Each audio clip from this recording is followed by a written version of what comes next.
السلام علیکم ورحمۃ اللہ وبرکاتہ۔ اعوذ باللہ من الشیطان الرجیم، بسم اللہ الرحمن الرحیم۔ یا ایہا الذین آمنوا لا تلہکم اموالکم ولا اولادکم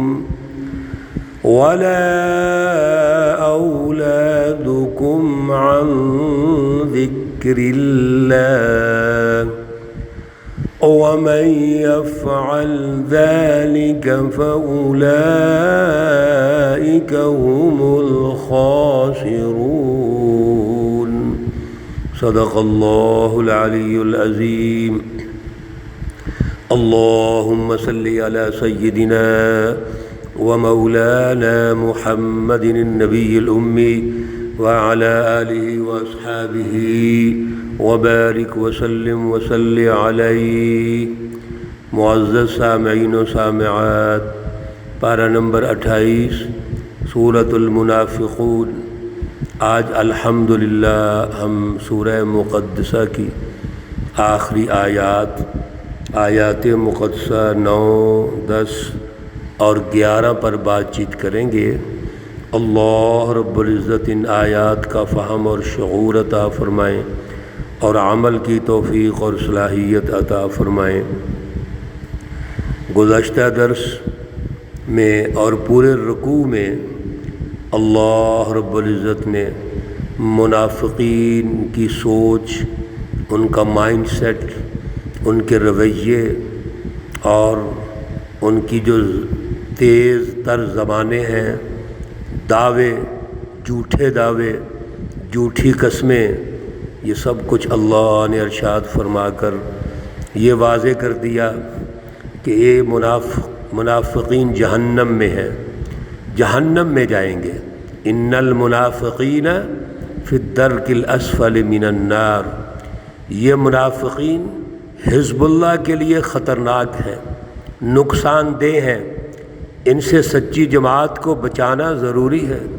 انہوں نے داخلی سطح پر بھی جماعت میں انتشار کی کوشش کی، انتشار پیدا کیا، مسائل پیدا کیے، بدگمانی پیدا کی، اور خارجی سطح پر بھی کفار مکہ اور مشرکین مکہ کا ساتھ دیا۔ یہ کنفیوز لوگ ہیں، یہ بزدل ہیں، ان کی کوئی اہمیت نہیں ہے۔ مال خرچ کرنے کی بات کرتے ہیں تو کوشش کرتے ہیں جماعت کے داخلی نظام کو نقصان پہنچے۔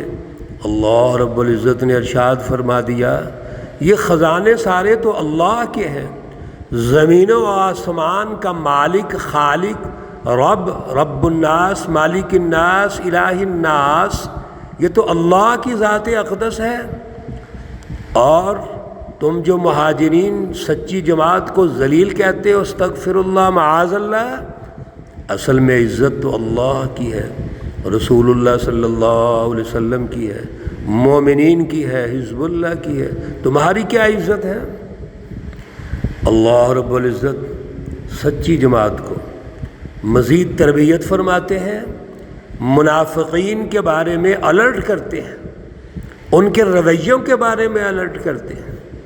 لیکن سچی جماعت کا جو اعلیٰ نظریہ ہے، اعلیٰ شعور ہے، وہ کیا ہے؟ وہ اللہ کے راستے میں جان، مال اور اولاد کی قربانی ہے۔ سچی جماعت کی جو مال ہے، اولاد ہے اور اسی طرح جان ہے، وہ اللہ کی ہے۔ ان اللہ اشتری من المؤمنین انفسهم واموالهم بان لهم الجنہ، نہ جان ان کی، نہ مال ان کا، اور اولاد وہ بھی اللہ کے راستے میں قربان کرتے ہیں۔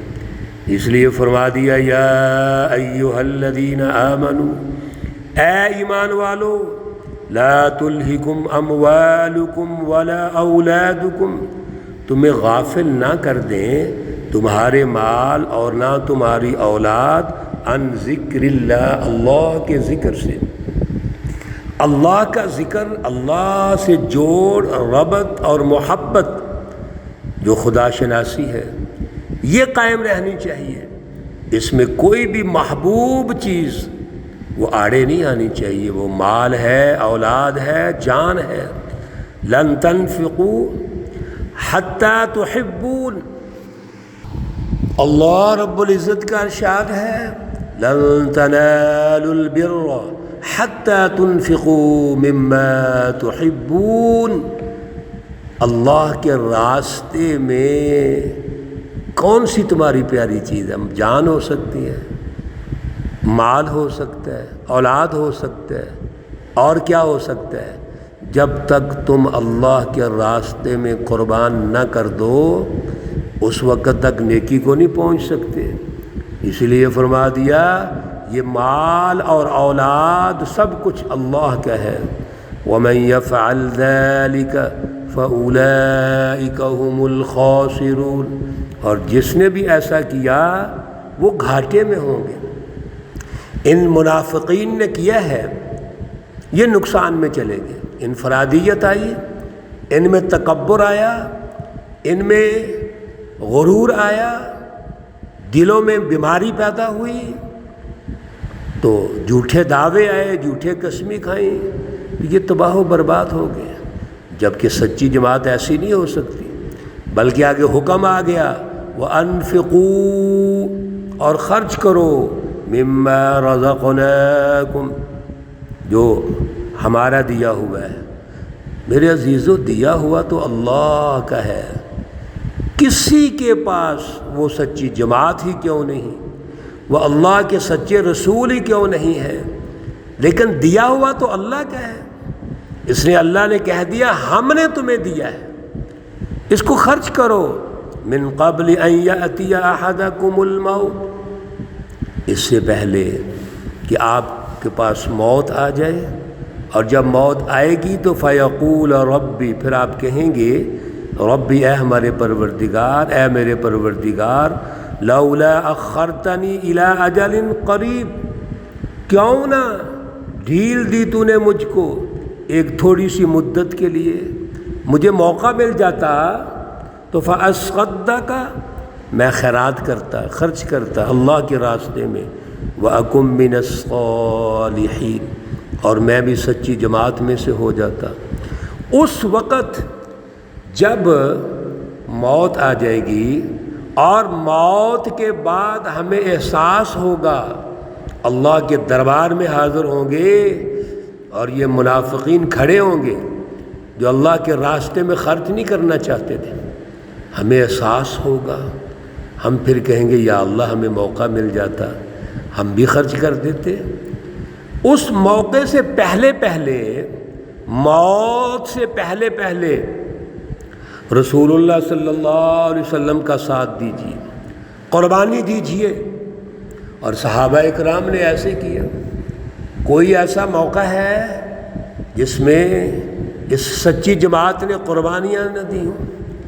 اپنا سارا مال اللہ کے راستے میں قربان کر دیا۔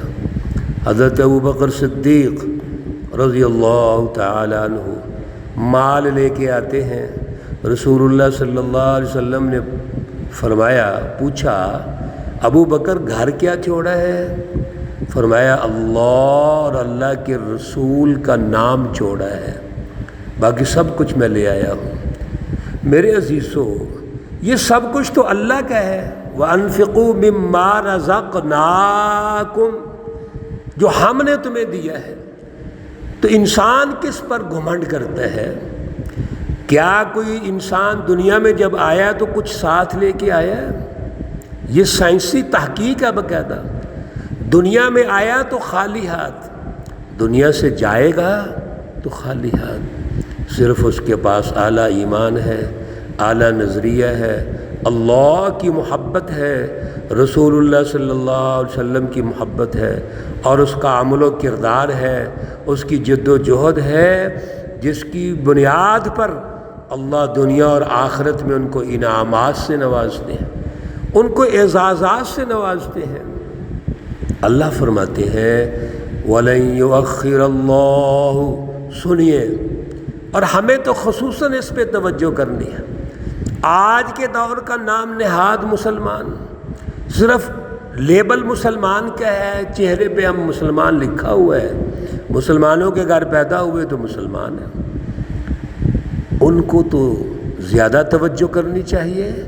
وَلَن يُؤَخِّرَ اللَّهُ، اور ہرگز مؤخر نہیں ہوگا، ڈیل نہیں دی جائے گی، اللہ ڈیل نہیں دیں گے نفساً کسی شخص کو اذا جاء اجلها، جب اس کا وعدہ آ گیا۔ کسی انسان کا جو اللہ نے وقت طے کر دیا ہے، موت کا وقت طے ہو گیا ہے، اس سے ایک سیکنڈ اس کو ڈھیل نہیں ملے گی، اس کی تاخیر نہیں ہوگی۔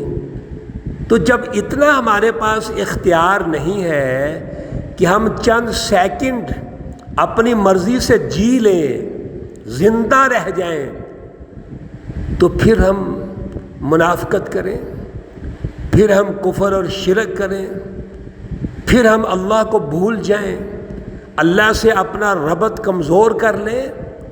واللہ خبیر، اور اللہ تو خبردار ہے، بما تعملون، جو بھی تم کرتے ہو، جو ہم کرتے ہیں، ایک ایک سوچ، عمل، رویہ، حرکت اللہ کے علم میں ہے۔ میرے عزیزو، توجہ کی ضرورت ہے، ہمارا ہر حال اللہ جانتے ہیں، انفرادی ہو، اجتماعی ہو، جو کچھ ہم کرتے ہیں سب کچھ اللہ جانتے ہیں۔ اس لیے اللہ سے تعلق مضبوط کیجیے، سچی جماعت پیدا کیجیے، حزب اللہ، سچی جماعت جو اللہ کے راستے میں اپنا مال، اپنی جان، اپنا اولاد، ہر عزیز ترین چیز قربان کرتے ہیں، وہ سچی جماعت بنیے اور اللہ کی بالادستی کے لیے جد و جہد کیجیے۔ یہ ہے اللہ کا راستہ، اللہ کی جماعت، رسول اللہ صلی اللہ علیہ وسلم کی رہنمائی، جماعت صحابہ جو معیار حق ہے ہمارے لیے، یہ ان کی رہنمائی ہے۔ اللہ ہمیں شعور عطا فرمائے، اعلیٰ نظریہ اور اعلیٰ ایمان عطا فرمائے، اعلیٰ جد و جہد کی توفیق اور صلاحیت عطا فرمائے۔ اللہ رب العزت تمام بیماروں کو شفائے کاملہ عاجلہ مستمرہ عطا فرمائے۔ اللہ رب العزت تمام مرحومین و مرحومات کو جنت الفردوس میں اعلیٰ مقام عطا فرمائے۔ ربنا تقبل منا انك انت السميع العليم وتب علينا انك انت التواب الرحيم، وصلى الله تعالى على النبي الأمي محمد وعلى آله وأصحابه أجمعين برحمتك يا أرحم الراحمين۔ السلام عليكم ورحمة الله وبركاته۔